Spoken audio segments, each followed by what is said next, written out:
अस्सलाम वालेकुम। चलिए हम एग्जांपल देख रहे थे। एक्चुअली ये पार्ट 2 है आपके पास फॉर्मेट स्पेसिफायर का। इसका पार्ट 1 लाजमी देखिएगा। तो इसमें हम बात कर रहे थे आपके पास कि जो आपके पास वैल्यू है x इंटीजर आपके पास एक x, ये वेरिएबल का नाम x है, इसको वैल्यू दी गई है 50।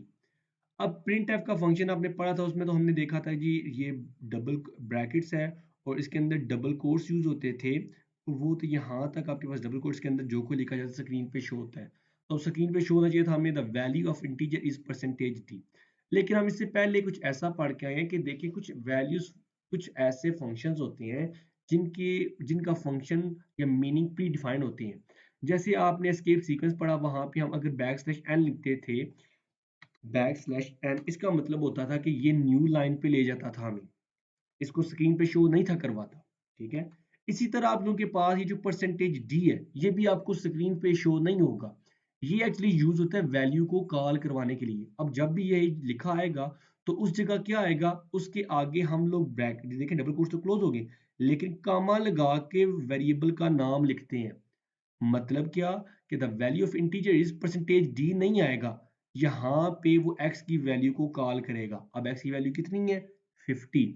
तो अब आपके पास जो आउटपुट स्क्रीन पे आएगी वो आएगी इस तरह की, the value of integer is 50। अब हम इसको रन करते हैं तो देखें,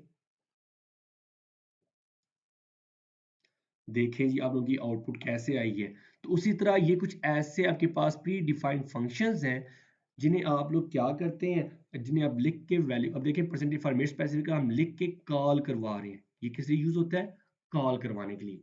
और इसमें देखिए अब मैं सेकंड बात यहाँ पे ये करूंगा, देखिए प्रिंट एफ का जब आप फंक्शन लिखते हैं ना, तो इसमें आप लोगों को डाटा इंटर करने के लिए नहीं अलाउ करता। जैसे देखिए 50 लिखा हुआ है, अगर आप कोई भी कैरेक्टर लिखते हैं चाहे, तो वो क्लोज हो जाता है, वो आपको अलाउ नहीं कर रहा इसमें लिखने के लिए, जस्ट आपको स्क्रीन पे शो करवाएगा। तो इंशाल्लाह नेक्स्ट वीडियो हमारी होगी वो स्कैन एफ पे होगी कि डाटा कैसे लेना है यूजर से। लेकिन अभी आप लोगों का काम ये था कि हमने बात की है कि वैल्यू कैसे कॉल करवाते हैं।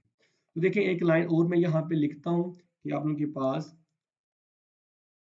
ये एक मेरे पास फ्लोटिंग वैल्यू है y इज इक्वल टू 20.5 कर लेते हैं, क्योंकि फ्लोटिंग जो वैल्यूज होती हैं ये आपके पास हमेशा आती हैं पॉइंट्स में। अब देखिए आपके पास क्या होगा, एक लाइन तो आएगी the value of integer is, percentage D नहीं आएगा, x की वैल्यू को कॉल करेगा। अब देखिए जो इंटीजर होते हैं ना, उनके लिए जो आपके पास फॉर्मेट स्पेसिफायर था वो हमने क्या यूज किया था, परसेंटेज डी। तो ये हमें इस टाइप से पता चलेगा। देखिए x वेरिएबल जो था ये किस टाइप का था, इंटीजर का, तो मैंने परसेंटेज डी यूज किया था। अब the value of float is, देखें y किस डेटा टाइप का था, फ्लोटिंग का, तो मैंने y की जगह जो आपके पास यहाँ पे अंदर कॉल करवाने के लिए यूज किया वो परसेंटेज f, विच मींस कि ये फ्लोटिंग वैल्यू होगी। तो अब हम इसको रन करते हैं तो देखें क्या आपके पास आउटपुट आएगी।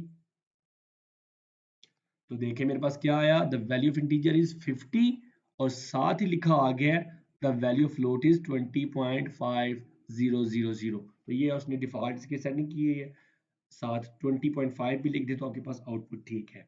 अब हम यहाँ पे बात कर रहे हैं कि अब देखें मैं परसेंटेज जी के बाद बैक स्लैश एन यूज करता हूँ। अब ये आपके पास पता है इसमें क्या करेगा, इसकी वैल्यू लिखने के बाद 50 लिखने के बाद क्या करेगा, न्यू लाइन पे चला जाएगा। अब हम इसको रन करते हैं, देखते हैं कैसे एग्जीक्यूट होगा। तो देखें मेरे पास उसकी आउटपुट कैसे आ रही है, print F the value of integer is percentage D. और परसेंटेज डी की जगह तो वैल्यू को कॉल करवाएगा और उससे आगे न्यू लाइन है, तो इससे आगे जो कुछ भी लिखा आएगा वो कहाँ पे ले जाएगा आपके पास, न्यू लाइन में। और यहाँ पे लिखा है the value of float is 20.5। तो आपके पास जो फॉर्मेट स्पेसिफायर है ये यूज होते हैं वैल्यू को कॉल करवाने के लिए। इसमें आपके पास 3 किस्म के थे और आप लोगों ने यहाँ पे देख लिए।